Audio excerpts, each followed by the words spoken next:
Welcome back to If My Heart Could Speak. Thank you for joining me for part 2 of Leadership Perspectives, Behavior. To recap the last video, we looked at a synopsis of leadership.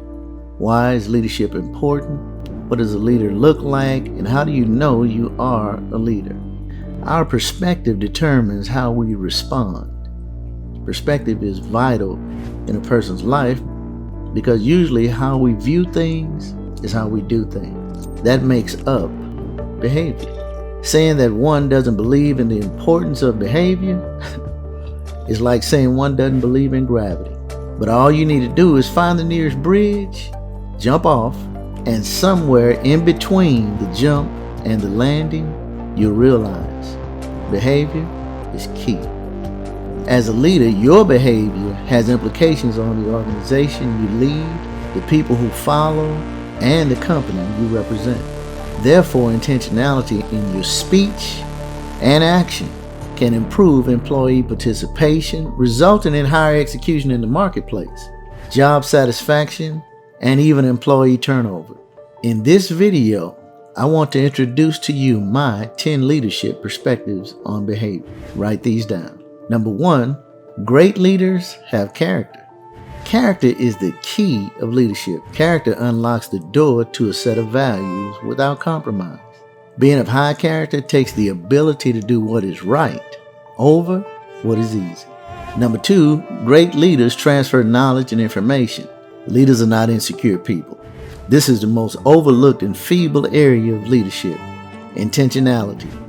We hoard information at the office, in the church, in our personal relationships, and even in business. It happens all the time. Number 3, great leaders don't neglect or overlook people. It has been said that eyes that look are common, but eyes that see are rare. We say it all the time. People don't care how much you know until they know how much you care. And let me drop a footnote here for all of my future leaders. Behavior that gets rewarded gets repeated. Number 4, good leaders are close enough to relate, but far enough to lead. I was talking to a friend of mine and we were discussing leadership. He's an upper level leader for the company he works for. And one of the things he said to me was, while leading people, he was always reflecting back on his leadership. In other words, he wanted to make sure that he wasn't doing too much. Why? I'm glad you asked. Let me give you an example. Being a leader in corporate and now in my own business, I started out as a doer, not a donor.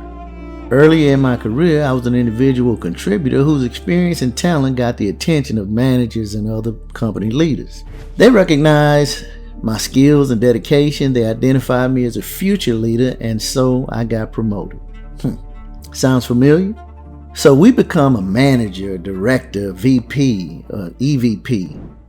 You go from being the person who gets things done to the person who manages the work, then the manager who manages the managers, the person who runs the department, who leads the business unit or region, and ultimately runs the entire company.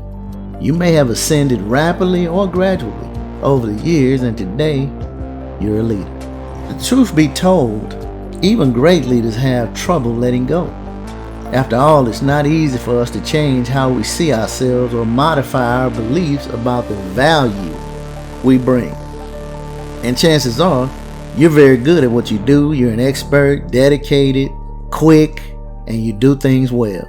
So why shouldn't you jump in, especially when there's so much work to be done? I'll give you 2 reasons, and here's what will happen if you're too hands-on. Number 1, you deprive your team of the opportunity to learn. How can your people develop skills if you keep doing their jobs? Step back, let them stretch, grow, and learn. Yes, they may work a little bit slower than you. They may make a few more mistakes than you, but give them time, they'll get there. Number 2, you will have less time to attend to leadership activities. What I mean by that is don't lose sight of why you're being paid. You're being paid to assess the talent in your organization and set them up for success. You're not being paid to do the work. Number 5, great leaders do not focus on the egos. I heard a man say that ego is the anesthesia that deadens the pain of stupidity. Good leaders understand people follow because they have to. That's how they stay employed. That's how they pay their bills. The position and an inflated ego does not make you a good leader. The leaders make the position. Number 6, great leaders empathize. This is probably a big one for me.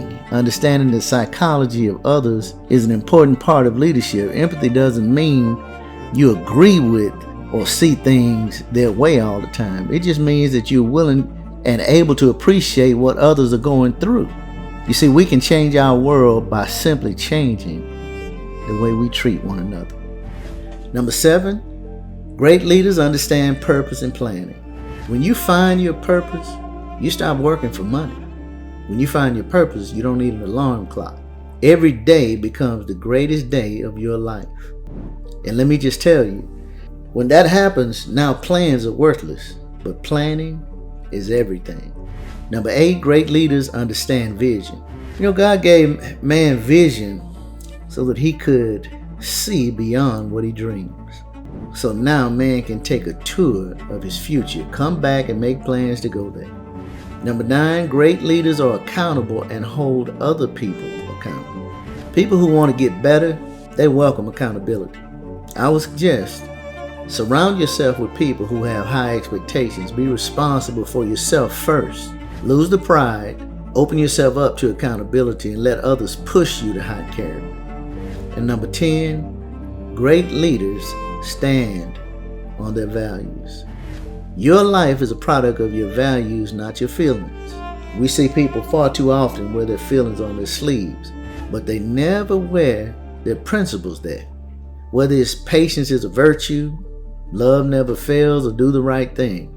Living by your principles will make the direction of your decisions easier, your character more steadfast. Behavior in leadership does not mean perfection. We do have to embrace brokenness as an integral part of wholeness in leadership. We have to trust the process to understand ourselves fully so that we can transform our lives into authentic expressions of behavior. Leadership is a decision dictated by a determined destination. And once the decision is made to take the journey, it takes time to manifest in us. But it will. Trust the process. This has been K.R. Henderson. If you like what you have heard, please hit the like and subscribe button. And remember, as always, God believes in you. I believe in you. Stay safe.